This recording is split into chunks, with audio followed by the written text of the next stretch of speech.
Hoje nós vamos falar sobre um assunto muito novo, que é a herança digital, com a doutora Daiane Castro. Nesse primeiro momento eu quero agradecer ao doutor Esdras por esse espaço, a doutora Natália Doro, que é a nossa presidente da comissão, por todo o apoio que ela nos dá. E a gente tem esse espaço aqui para conversas, né, para um bate-papo. Nós estamos falando aqui de um tema que hoje é necessário, né, se falar por causa do planejamento patrimonial. Então, vou aproveitar para me apresentar enquanto a doutora Daiane chega aqui. O meu nome é Luciana Costa Oliveira, sou advogada internacionalista, especialista em direito imobiliário e tributário. Minha OAB é do Rio de Janeiro, estou residente em Portugal, tenho 22 anos de mercado imobiliário, atendendo clientes brasileiros e também clientes estrangeiros.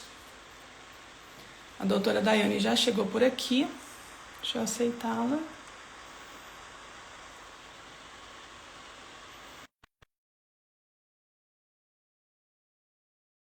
Autorizei. Aí, tudo bom? Tá me ouvindo bem? Estou te ouvindo sim, e você? Também, estou ouvindo bem. Então, vou aproveitar para passar a palavra para você se apresentar também. A gente vai ter uma live hoje bem informal, então vai ser bem um bate-papo falando sobre esse tema novo, né? Então, vou passar a palavra para você poder estar se apresentando, para a gente dar início aqui à nossa live. Tá legal, eu sou a Daiane Castro, advogada de tecnologia desde 2011, trabalhando com privacidade de dados, cibersegurança, contratos de tecnologia, compliance, inovação tecnológica e esses assuntos mais correlatos aí, principalmente agora com a era da IA. Trabalho implementando programas, oferecendo treinamentos corporativos, palestras e afins. E a live de hoje é um prazer, na verdade, estar aqui com a doutora Luciana, falando da herança digital. Doutora Luciana, que tem aí vasta experiência internacional, e aproveitando também para agradecer e fazer a menção honrosa ao doutor Esdras, que é o presidente da ABA, e a doutora Natália Douro, que é presidente da Comissão de Direito Internacional e Migratório da ABA, e também é presidente da ABA nos Estados Unidos.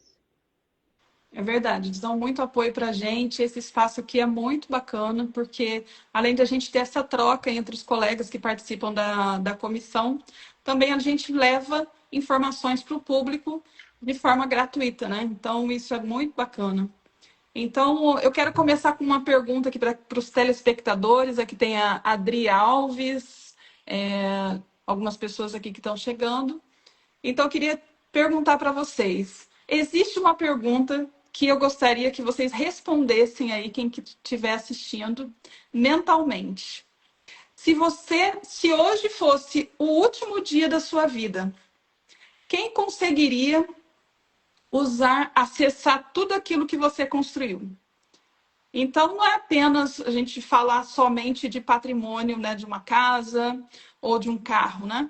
Vamos falar aqui também da carteira de criptomoedas, da conta do Wise, do PayPal, da Stripe, do Google Drive, principalmente para os empresários, que dentro do Google Drive existem contratos, né, muitos documentos que envolve privacidade da pessoa e de terceiros, quando a gente fala principalmente, se a gente falar num consultório médico, onde ele coloca, né, esses dados num drive, informações muitas vezes de paciente que mandou ali uma foto de alguma parte do corpo dela para poder tratar ali de uma consulta, né? E são dados que levam a questões de privacidade, sigilo, comunicações privadas armazenadas, inclusive em WhatsApp, né? Então, falando aqui de Instagram,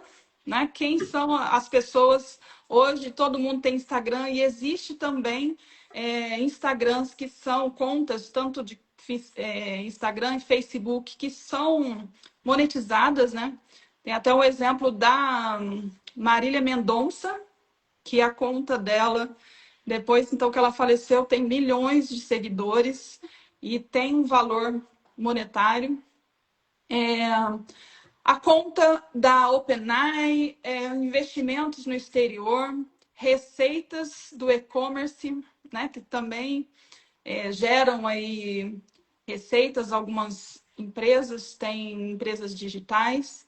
Então, imagina a sua família tentando encontrar tudo isso e ela sabe que existe, mas não consegue acessar. Então, porque o patrimônio, eles são duas coisas, e o patrimônio é uma coisa, né? E o acesso é outra. Então, vou passar a palavra para a doutora para comentar sobre isso aqui, já para a gente introduzir esse nosso bate-papo. Doutora Luciana, realmente, hoje a gente constrói um verdadeiro patrimônio invisível. Então, todos esses itens que você citou, NFTs, assinaturas digitais, PayPal, criptomoedas, perfis nas redes sociais, demais contas, é um patrimônio digital. Esse conjunto, nós damos esse nome de patrimônio digital. E aí, quando o titular falece, a gente tem o que conhecemos como herança digital, que é um dos assuntos mais recorrentes atualmente no direito digital. E aí o maior problema é que a legislação do mundo inteiro ainda corre atrás da tecnologia, porque a maioria dos países ainda não tem uma lei completa disciplinando o tema. Isso gera conflitos, especialmente se a gente for pensar em três direitos fundamentais: o direito dos herdeiros, o direito à privacidade e a vontade do falecido, né? Que é É um tema verdade. importante. Então, aqui no Brasil, a gente não tem um código da herança digital, né? A gente tem o Código Civil, a Constituição Federal, a LGPD, enfim. O E a marco gente tem direito, digital da internet, né, também, o mas Marco nenhum Civil da deles internet. Exato. especifica sobre o patrimônio digital, né? Exatamente. Aí a gente tem os contratos firmados em cada plataforma que vai dispor de uma maneira, e na prática, cada caso precisa ser analisado individualmente, porque nem tudo é herdado da mesma forma ou automaticamente, não é verdade? É verdade. E quando a gente fala, como a gente trouxe aqui, né? A gente atravessa as fronteiras e a herança também, né? Atravessa as fronteiras. E muitas vezes a gente nem se dá conta que uma conta está nos Estados Unidos, a outra conta está na Europa, e que país vai decidir, né? Então, são muitas questões que ainda assim tem hoje, como não está definido, né, essas questões, inclusive tem um projeto de lei agora para a reforma do Código Civil, onde está se discutindo sobre a herança digital, mas ainda esse projeto ele é desde 2020, que foi quando a gente teve aí a pandemia, né? Que todo mundo começou a falar das questões de diretivas antecipadas de vontade, o testamento. Voltamos a falar de um testamento que nem se falava mais, que era o codicilo, o testamento cerrado, né? Onde a pessoa colocava ali as vontades dela. Mas o ideal é que hoje, se você quer planejar, fazer um planejamento com segurança, que a pessoa faça um testamento público, porque existe todo um procedimento a ser seguido pelo tabelião, que tem fé pública, né? E depois não ser questionado, né? Porque se você não deixar isso escrito, deixar as senhas para as outras pessoas, fica muito mais difícil, né? Se a gente for pensar, por exemplo, numa questão que seria, né? Será que tem diferença entre o patrimônio e a privacidade, já que a gente está falando tanto desse patrimônio digital? Porque antigamente era um carro, uma casa, um apartamento, contas Sim, bancárias, investimentos, e hoje a gente tem novas modalidades pela própria era digital. Então, se a gente for pensar assim, né? Uma pessoa que tem um canal no YouTube que gera R$ 20.000 por mês, esse canal ele tem um valor econômico, né? Ou se a gente for pensar, por exemplo, numa pessoa que tem conversas privadas no WhatsApp, essas mensagens têm valor afetivo, mas também envolvem a privacidade de terceiros. E os sim, tribunais costumam tratar, pelo menos aqui no Brasil, as situações de forma completamente diferente, né? Então, o patrimônio ele exatamente. Cada Ele julgado, pode, cada tribunal tem um julgado diferente, não há uma uniformização exatamente porque não tem uma lei, né? Então fica essa insegurança jurídica, né? porque daí o patrimônio integra o inventário, só que o conteúdo privado, que inclusive envolve terceiros, normalmente permanece protegido, né? E aí onde muitas pessoas perguntam, por exemplo, em redes sociais, será que meus filhos vão acessar meu Instagram? Né? Será que as plataformas vão disponibilizar para eles as informações? A gente tem aí algumas alternativas, né? O Facebook permite transformar um perfil em memorial, criar também para pessoas, antes de falecer, ter um contato de um herdeiro. O Instagram também aceita pedido de memorialização, né, ou exclusão da conta, mas ele não entrega a senha da conta aos familiares, né? Sim. Então, esse ponto é interessante. O Google ele tem um sistema mais interessante, né? Ele tem um gerenciador de conta inativa. Então, a pessoa escolhe previamente quem pode acessar os dados, né? A conta. E aí, se ela permanecer inativa por determinado período, conseguem ser feitas aí algumas ações, né? A Apple também tem um recurso chamado legado digital. Enfim, as empresas elas percebem, né, que cada vez mais essa vai ser uma situação recorrente, né, doutora Luciana? É verdade. Porque hoje as pessoas estão no Brasil, a gente que eu principalmente que trabalho com patrimônio, com planejamento, há pouco tempo atrás eu nem pensava em fazer uma pergunta para o cliente, o que, que ele tinha de patrimônio digital, de herança digital, né? Fazer o cliente entender que hoje, além dele pensar na casa, no carro, nas contas dele, ele também tem que pensar nesses outros ativos. É o próprio exemplo do Neymar. O Neymar comprou uma figurinha de que é NFT, né? Que vale NFT. 500 milhões, né? Então, muitas coisas assim que hoje, se você for fazer um planejamento, um exemplo aqui do Neymar, né? Então envolve ali patrimônio dele de casas, os imóveis, essas contas, NFTs, criptomoedas, né, jogadores de futebol, tem as contas deles que são monetizadas, né? Então tudo isso, e não é só falando aqui de uma pessoa famosa, né? Que eu estou dando um exemplo aqui de um jogador de futebol, citando um exemplo, o Neymar, mas tem muitas pessoas que têm milhões de seguidores e têm contas monetizadas.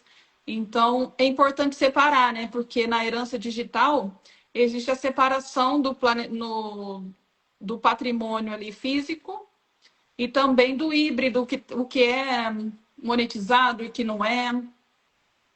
É verdade. E os NFTs, eles têm um desafio ainda maior, porque embora eles sejam ativos digitais únicos, registrados em blockchain, eles continuam sendo bens com potencial valor econômico. Quer dizer, para inventariá-los, normalmente seria necessário identificar a carteira de blockchain, relacionar os tokens existentes, avaliar o valor de mercado, identificar se tem royalties, né? Preservar o acesso à carteira. E aí, tudo isso sem que os herdeiros, muitas vezes, saibam que essa pessoa falecida tinha. Porque o Neymar, ok, a gente já sabe que ele tem um monte de patrimônio, não é verdade? É, E assim por diante. Agora, nem todas as pessoas têm conhecimento a respeito de tudo aquilo que gera uma receita para aquela pessoa que morreu, né? Então, a gente está falando de criptomoeda, a gente está falando de marketplace, né? Uma pessoa que tem uma loja muito lucrativa no Mercado Livre, na Amazon, na Shopee, e falece. A loja continua vendendo. E quem que vai receber esse dinheiro? Como que essas contas vão ser demonstradas, né? Principalmente se a gente fala do valor empresarial, talvez fique até mais fácil, né? Se tiver um CNPJ e tudo mais. Agora, e se não tiver? Né? Quais seriam os mecanismos para acionar e demonstrar a legitimidade? Então, cada plataforma vai ter uma regra, né? Se vai acontecer uma exatamente. transferência, se vai acontecer um encerramento da operação, enfim, são pontos que precisam ser avaliados e dentro de um planejamento como o que você faz para os seus clientes, esses assuntos podem ser contemplados, porque tem uma série de receitas recorrentes, né? Se a gente for pensar, tem muita gente que recebe dinheiro pela internet, né? Google AdSense, monetização do YouTube, cursos vendidos no Hotmart, Monetize, Patreon, OnlyFans, softwares e por aí vai. Então, o Verdade. inventariante ele tem que ter essa ciência, né? Quais plataformas existem, qual que é a origem dessas receitas, o histórico financeiro, que contrato que está vigente. Então, em muitos casos, vai ser necessário dialogar diretamente com a plataforma para dar continuidade a essa exploração econômica ou encerrar o pagamento. E se fez um planejamento com você, por exemplo, essa questão pode ficar muito melhor estruturada, né? É verdade. Então, assim, o ideal, assim, é que a pessoa que está assistindo aqui, né, que tem essa herança digital, comece listando, né, quais são as contas digitais.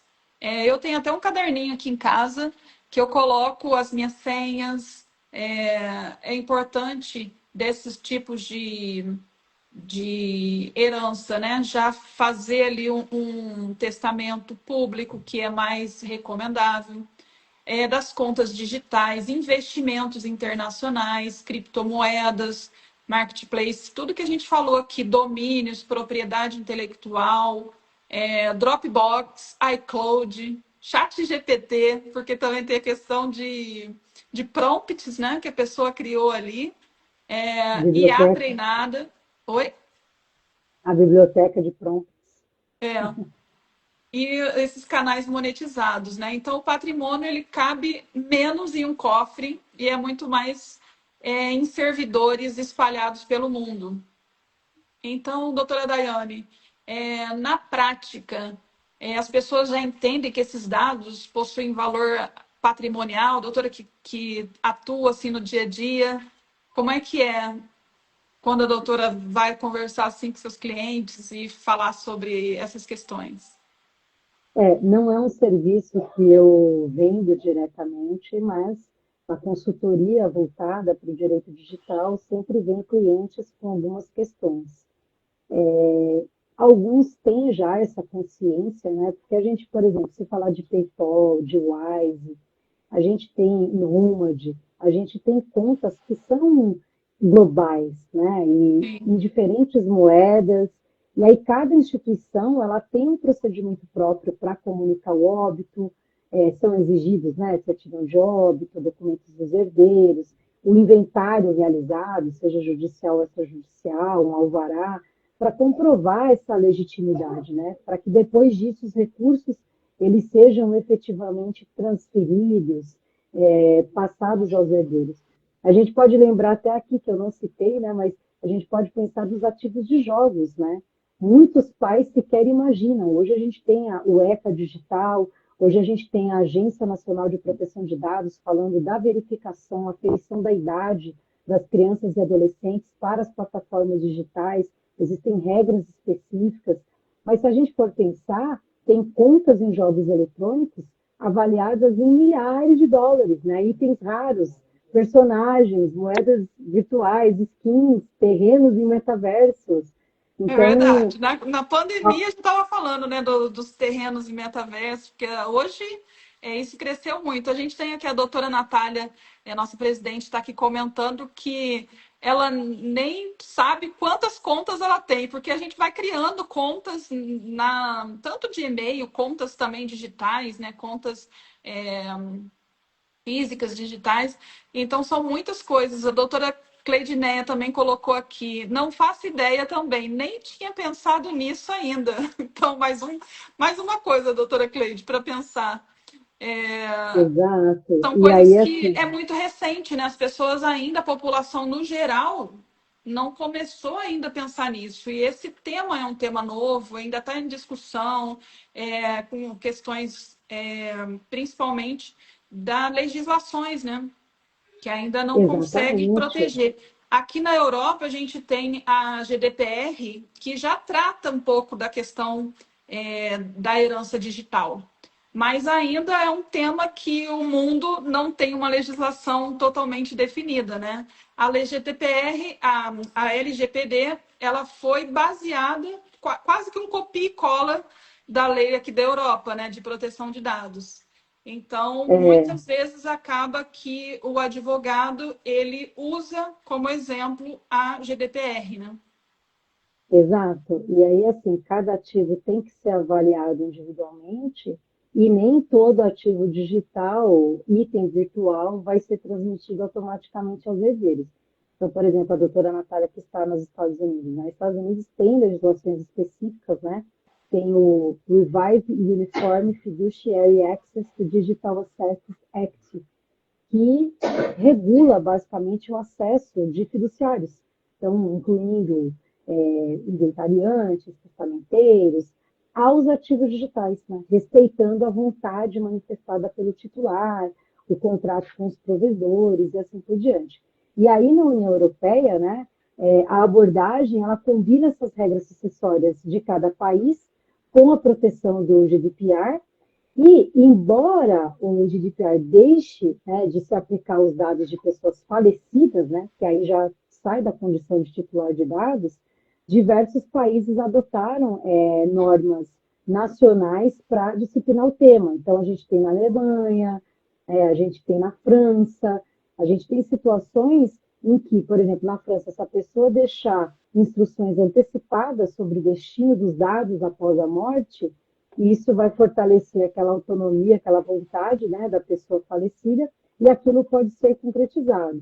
Então, a gente tem cenários, né, mais emblemáticos, né? Na Alemanha teve um caso no Tribunal Federal de Justiça que os pais de uma adolescente falecida buscaram acesso à conta dela no Facebook justamente para esclarecer as circunstâncias da morte.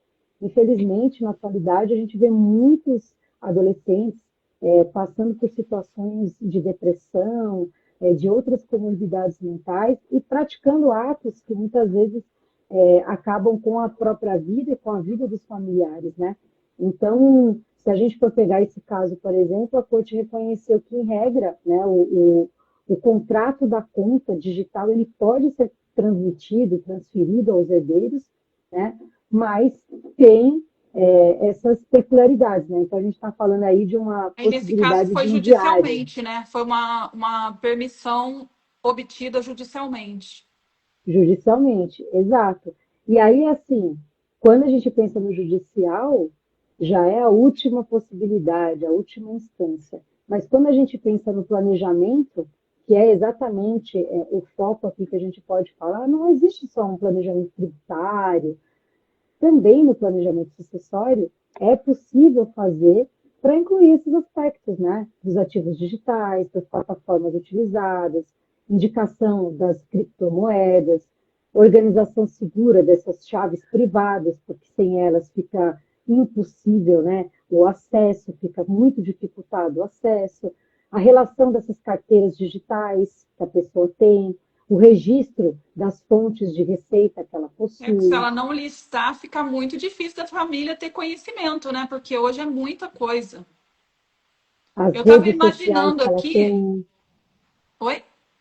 as redes sociais que ela tem, tudo isso. Eu estava imaginando aqui um empresário brasileiro que mora em Portugal, tem investimento nos Estados Unidos, recebe pagamento pela Strip, possui conta na Wise, usa o Google Drive para guardar todos os contratos, possui criptomoedas, vende cursos online. A família sabe que ele era bem sucedido, mas ninguém conhece as senhas. Nem a autenticação em dois fatores, nem. Eu não sei como é que pronuncia, switch phrase, Ah, tá certo, não tá errado não, tá certo. onde estão os documentos, né? Então fica bem difícil a pessoa ter um patrimônio e a família saber que ele existe, mas ninguém consegue acessar. Então a nossa ideia aqui é fazer esse pequena parar aqui para pensar nessa análise onde nasce a verdadeira herança digital, né? Então é aqui que nasce quando a pessoa, todos esses exemplos que a gente trouxe. Então, os herdeiros podem herdar os bens, mas não necessariamente conseguem herdar o acesso, né? Exato, e o maior problema é que, como a gente já falou antes, às vezes os herdeiros não sabem que existem, né? As famílias não têm noção desses investimentos internacionais, das criptomoedas, das contas em fintechs, receitas de cursos online, domínios, assinaturas, documentos que estão lá em nuvem, que foram assinados. Então, acredito que o ponto principal, e a gente chega aqui já no ápice da nossa live, né, é como evitar esses conflitos, né? Como elaborar um planejamento sucessório digital que inclua esses ativos, né? É verdade. A necessidade sempre, né, do que a gente acabou de explicar aqui, é ter isso tudo muito transparente ali, tudo muito separado, identificando essas contas, até para a própria pessoa, né? Porque se eu não tiver meu caderninho aqui com as minhas senhas, eu não consigo lembrar de tudo, porque tudo que a gente precisa fazer, a gente precisa de uma senha. Então, tem a senha para ter Exatamente. acesso ao computador, tem a senha para entrar nas suas contas bancárias. São muitas contas, então uma pessoa precisa fazer essa relação de contas, né? Fazer um documento válido, porque não é simplesmente alguém. Antigamente, a gente sabia que se a pessoa tinha um diário, ela falecia, a família acessava. Mas hoje existe regras das empresas, né, de questões de privacidade. Então elas têm que seguir essas regras globais, né? Então a família não consegue acessar se ela não tiver pelo menos conhecimento.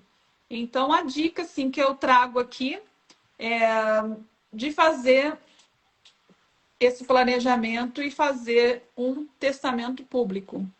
A doutora Natália está comentando aqui. Verdade, agora o Google criou password para facilitar a vida da gente. Senão, eu tenho que ficar atualizando as senhas o tempo todo. É verdade. E quando aquelas senhas que não aceita, que você repete uma senha e tem que criar outra, e vai chegar um momento que você já não tem criatividade para criar tantas senhas, né?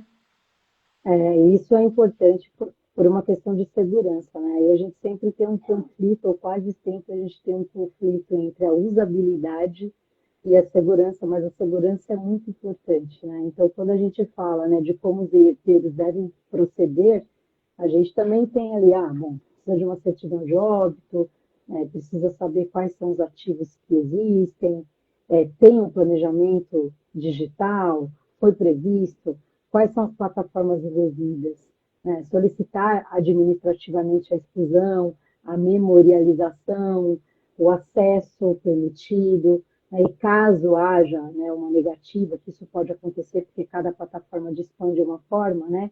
E Sim. haja realmente um interesse jurídico relevante, buscar uma autorização judicial. Então, esse mecanismo que a doutora Natália cita, realmente faz com que a vida seja mais fácil. Por quê? Porque você consegue preservar a segurança, alterando de quando em vez as suas senhas, né? E não vai ter o risco de ficar repetindo senha, porque o sistema vai gerando, né? Através desse mecanismo, dessa ferramenta, e isso faz com que as senhas sejam protegidas. Porque tem casos que a gente pensa assim, poxa, eu não posso deixar minha senha para sempre, ad eternum, né? Então, se a gente Ficar pensa no mudando, planejamento. né? Deixa eu só ligar aqui. Exato. Enquanto a doutora vai falando, eu só vou pegar a tomada aqui. Então, o ideal desse planejamento sucessório é incluir, né, os ativos, a localização segura das credenciais, mas não expor senhas no testamento, porque você tem dois problemas se você faz isso. O primeiro é que você fica com uma senha eterna, né? Até que algo sobrevenha, você fica com uma senha imutável, eterna. Então, isso gera vulnerabilidade. E a segunda é que o testamento, tendo essa senha, qualquer pessoa que tiver acesso ao testamento, sabemos que tem as regras rígidas dos cartórios, na elaboração, mas veja, quanto mais seres humanos vão atuando nessa operação, até que o testamento fique pronto, devidamente registrado e assim por diante, é uma exposição desnecessária. Então, talvez pensar num mecanismo de colocar ali as credenciais num lugar separadamente, mas mencioná-las, né, nesse testamento. Ou, pelo menos, indicar alguém que pode ter o acesso, né, alguém que às vezes Sim. até é da confiança da pessoa e já tem ali aquelas informações com as instruções seguras, sobre a exclusão, sobre a preservação dos conteúdos, sobre o que ela tem realmente interesse em permanecer, sobre todos esses ativos, criptomoedas, NFTs, as chaves privadas, né? Fazendo essa integração com o planejamento patrimonial tradicional, porque se hoje a gente for olhar, a era digital, ela teve uma mudança muito assustadora. Todo dia tem coisas muito novas, todo dia tem startups sendo criadas, novas tecnologias. Então, o direito está sempre correndo atrás da tecnologia, no Brasil e no mundo. Então, a gente percebe que fazendo um trabalho preventivo de planejamento, a gente consegue estabelecer um melhor mecanismo para quando efetivamente houver a partida dessa pessoa, né, que ela possa descansar em paz, sabendo qual vai ser o destino ali da vontade dela que ela definiu dos ativos digitais. Aqui tem mais um comentário aqui da doutora Cleidineia, falando dos ataques hackers, né? Que também impede que você deixe salvo na nuvem, é, pois vários episódios de vazamento, né? A gente vive vendo aí episódios de vazamentos de dados, e aí ela está trazendo aqui a dica seria deixar os caminhos e não as senhas. Tudo muito novo, né? A gente está Exato. construindo essa essas decisões ainda, né? Então é bom que a gente trazendo aqui, a gente vai começar a pensar, principalmente quando a gente pensa, o Google está nos Estados Unidos, segue uma legislação, a Meta também nos Estados Unidos, o WISE está no Reino Unido, aí segue as legislações de cada localização, né? Se o titular está em Portugal, vai seguir a legislação de Portugal. Se os filhos estão no Brasil, aí onde é que vai ser considerado lei de qual país, né? Imagina a pessoa ter uma hold nos Emirados Árabes, uma conta bancária na Suíça. Olha quantas situações do empresário que isso é real, é algo que a gente vê aqui todo dia, alguém comentando, né, de contas no exterior. Aqui dá para deixar a herança de criptomoeda. A doutora está falando ali, dá para deixar a herança de criptomoeda, então. É possível, porque você se deixar no planejamento adequado, você tem como definir. Tem que Agora, dar cada o acesso às empresa, senhas, né? Porque teve aquele caso, inclusive, de um investidor que tinha cripto, acho que foi o blockchain, né? Que ele tinha e perdeu a senha. Ele tentou, pagou muito valor hum, assim para as pessoas tentarem encontrar, reviraram lixões e não encontraram a senha. E ele comprou bitcoins no momento que era muito barato e hoje vale milhões. Ele é um rico sem dinheiro. Né? Então, se a pessoa perde a então, senha, perde o investimento dela. por isso que o tema planejamento da herança digital, ele é uma ferramenta essencial, especialmente para empresários, para influenciadores, para investidores, profissionais liberais, pessoas que mantenham patrimônio, operações em plataformas digitais, seja no Brasil ou no exterior.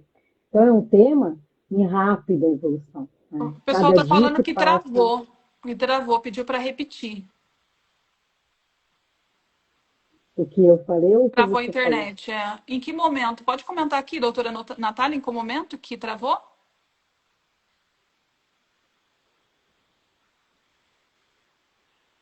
Porque ela estava perguntando se é possível deixar a herança de criptomoeda. E aí Ah, deu uma sim. travadinha. É possível deixar a herança de criptomoeda, mas a gente tem essas questões da chave privada, né? A gente tem as questões das plataformas, que cada plataforma vai prever uma determinada maneira de se executar, né? Porque cada plataforma vai ter a sua regra de acordo com o país. E De aí, na sequência, privacidade, né? proteção de dados, né, governança, tudo isso interfere Exatamente. nessas questões de contas digitais, né? Exato. E aí, por isso que o planejamento prévio, ele é uma ferramenta essencial, justamente para empresários, para investidores, para influenciadores, profissionais liberais, para as pessoas que hoje estão investindo, que mantêm patrimônio, que têm operações em plataformas digitais, no Brasil e no exterior, porque hoje é uma realidade. Nós estamos aqui, por exemplo, fazendo essa live, propiciada através desses meios tecnológicos que a gente tem hoje. Então, é um tema em rápida evolução e a cada dia ele ganha mais e mais contornos, relevância, especialmente por conta desse crescimento da IA, da economia digital, da internacionalização dos patrimônios, que a gente já teve Falando live em sobre isso. IA, teve até o caso da criação do vídeo, né, da Elis Regina, que virou aí um ponto de debate, porque a Elis Regina, com relação à Volkswagen, né, teve aquele comercial mostrando lá a Volkswagen, ela nos anos 70, a Volkswagen, a Elis Regina faleceu em 1982, né, e aí a filha dela fez esse dueto aí, usando a imagem dela com inteligência artificial, e as pessoas estavam falando que a Elis Regina era contra a ditadura e a Volkswagen era uma empresa que apoiava a ditadura. Então, será que ela gostaria que a imagem dela tivesse associada a uma empresa que apoiou a ditadura se ela lutava contra a ditadura? Então, assim, é uma questão que está sendo aí construída no direito civil, né? Agora com a reforma do Código Civil também, essas questões, porque envolve a vontade da pessoa, né?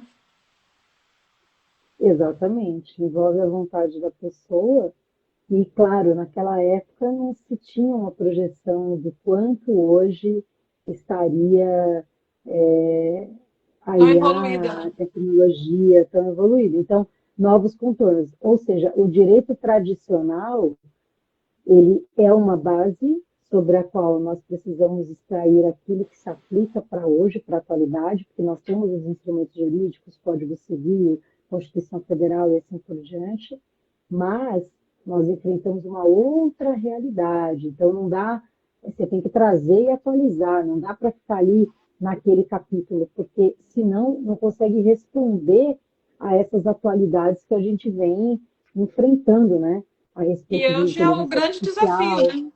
É o grande desafio da legislação mesmo.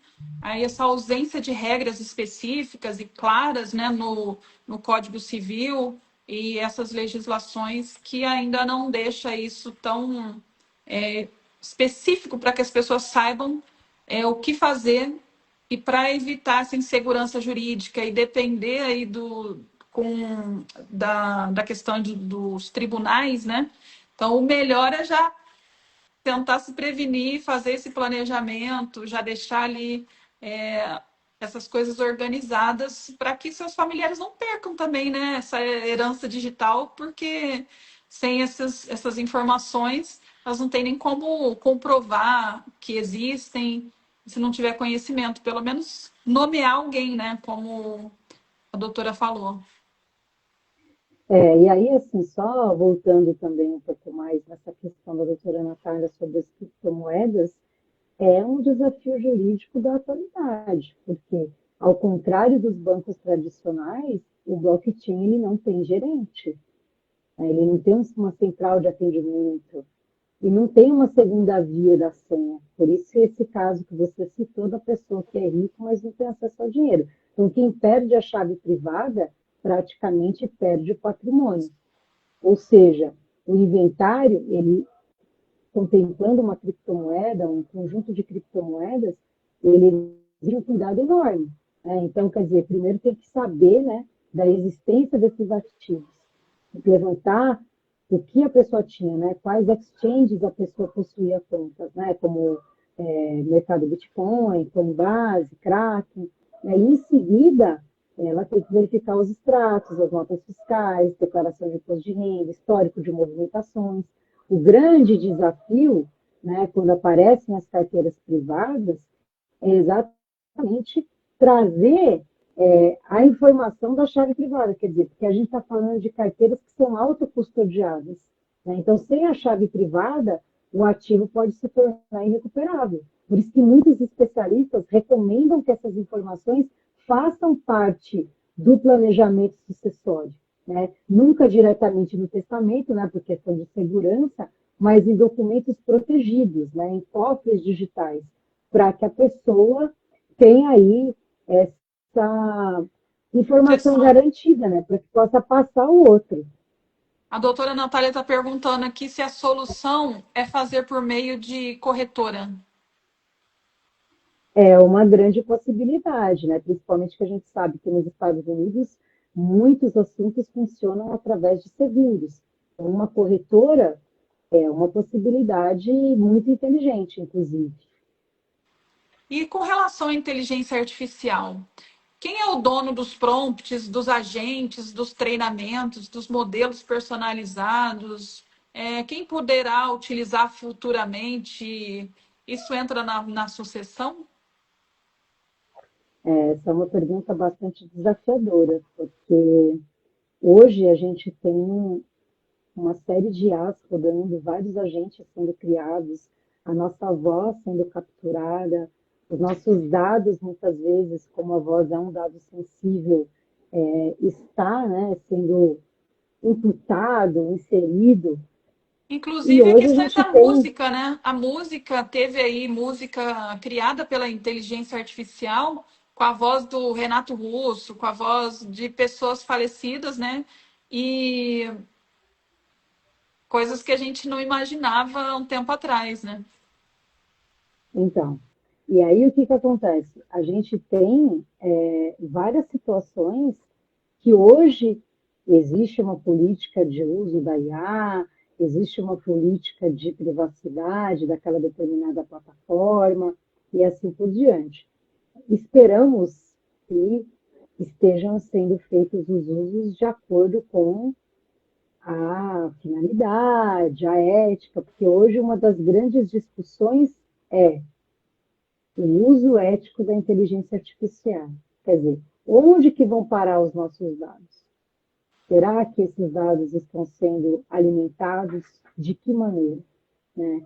Então, em muitos casos, aquilo que foi criado com a IA pode integrar o inventário, né? O ativo, a titularidade. Agora, é uma grande fronteira, né? Porque a gente tem o direito sucessório, a gente tem a propriedade intelectual, né? E a gente tem que lembrar que existem, né, os livros escritos com auxílio de IA, os cursos online produzidos com IA, os e-books, as músicas que você citou, né, com exploração econômica, Hoje eu até vídeos do vi YouTube. uma notícia falando que livros raros estão sendo adquiridos por essas plataformas de inteligência artificial e elas estão, porque a inteligência artificial ela surgiu em 2022 e antes disso os livros eles eram feitos por 100% por humanos e revisados pelas editoras e hoje a partir de 2022 é tudo que está sendo criado em conjunto, né, com a inteligência artificial ou pela inteligência artificial. Então, esses livros raros estão muito disputados em sebos, estão super procurados, porque eles estão adquirindo esses conteúdos e digitalizando esses livros e colocando dentro da inteligência artificial. Então, dá uma pena até de ver assim, destruindo os livros raros. O vídeo que eu vi, assim, fiquei chocada. E assim, na verdade, se a gente for falar de inteligência artificial, né, a gente tem um boom nos últimos anos, né, mas na verdade a gente tem o uso da inteligência artificial com outro nome, outra evolução, há muito mais tempo, né? E isso justamente reflete o que a gente tem hoje, né? De ilustrações licenciadas, modelos, né, treinados pelo próprio titular, os agentes de IA personalizados, os prompts que têm valor comercial, bases de conhecimento estruturadas, fluxos automatizados vendidos como serviço, aplicações sobre outras aplicações com uso de IA, cibersegurança sendo executada com o uso de IA. Então, assim, a gente tem, por exemplo, no Brasil, se a gente for pensar, né, tem os direitos autorais, né? Então, vários países possuem uma lei para proteger as obras criadas por pessoas naturais. Né? E aí, se uma obra foi criada integralmente por uma IA, sem uma contribuição criativa humana relevante, ela pode ser protegida pelo direito autoral da mesma forma que uma obra tradicional?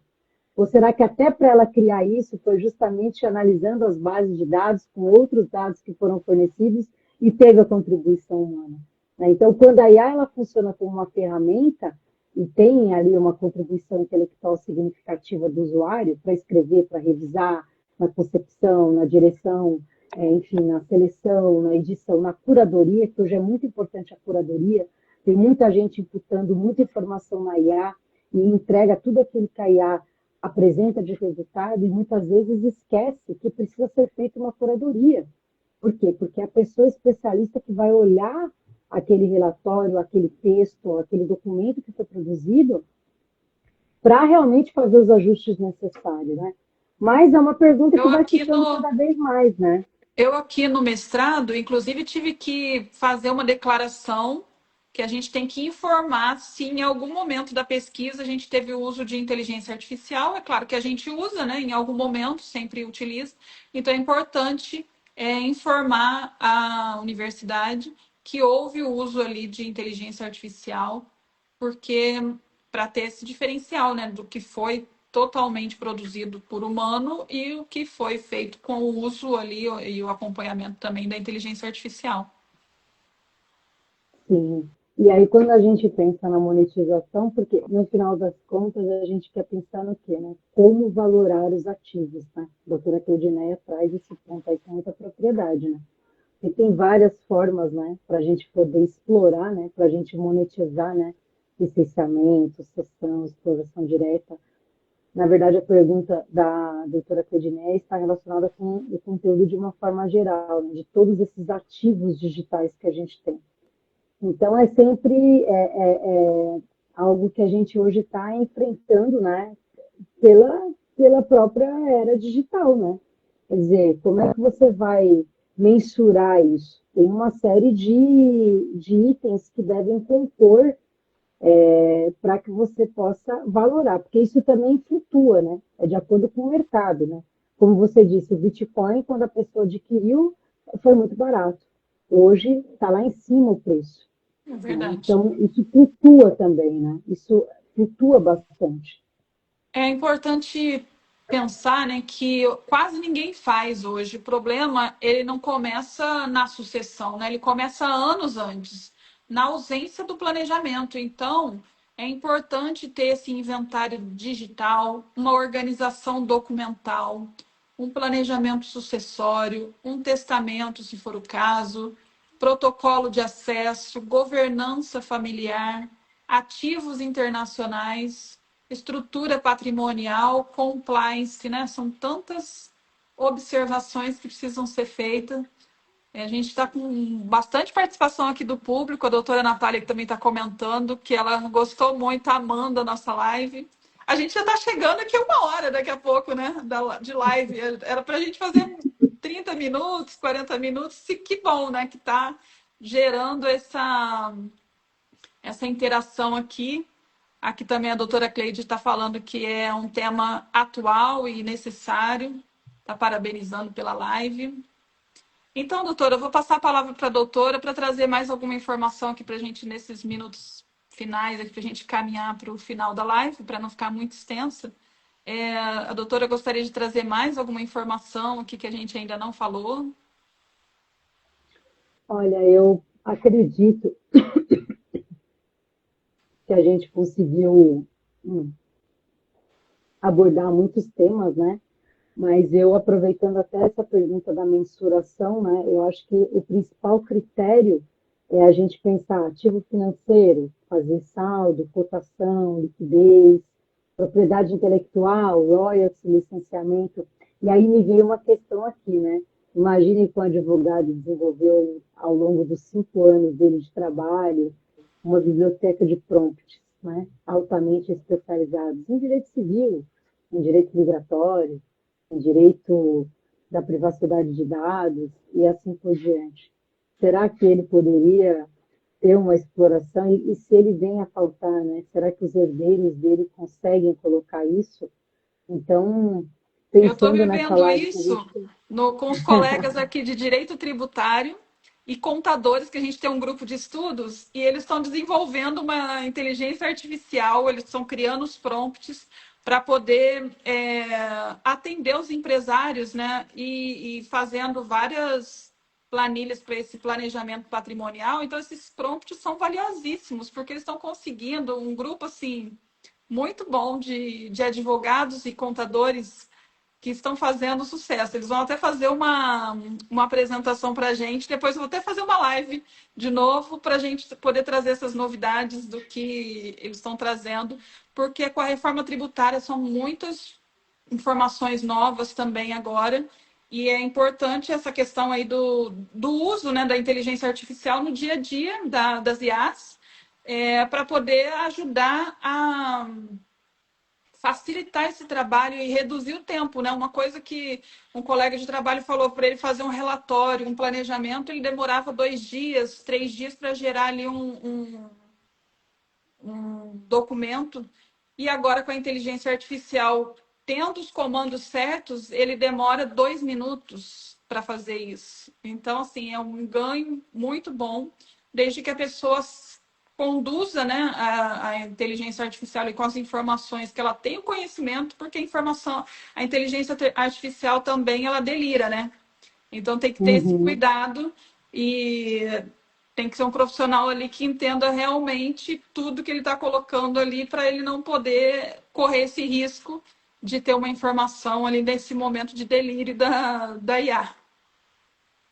Exatamente. Por isso que é importantíssimo fazer a curadoria de tudo que é gerado, porque no caso de uma alucinação, a pessoa sendo especialista naquele determinado assunto, conhecendo, ela consegue fazer os ajustes necessários, vai treinar a IA, como a IA da doutora Edineia de família, está super treinada por quê? Porque ela vai fazendo a curadoria, vai corrigindo, vai conferindo também uma coerência lógica, uma coerência técnica, para que melhore cada vez mais. Né? Então, Exatamente.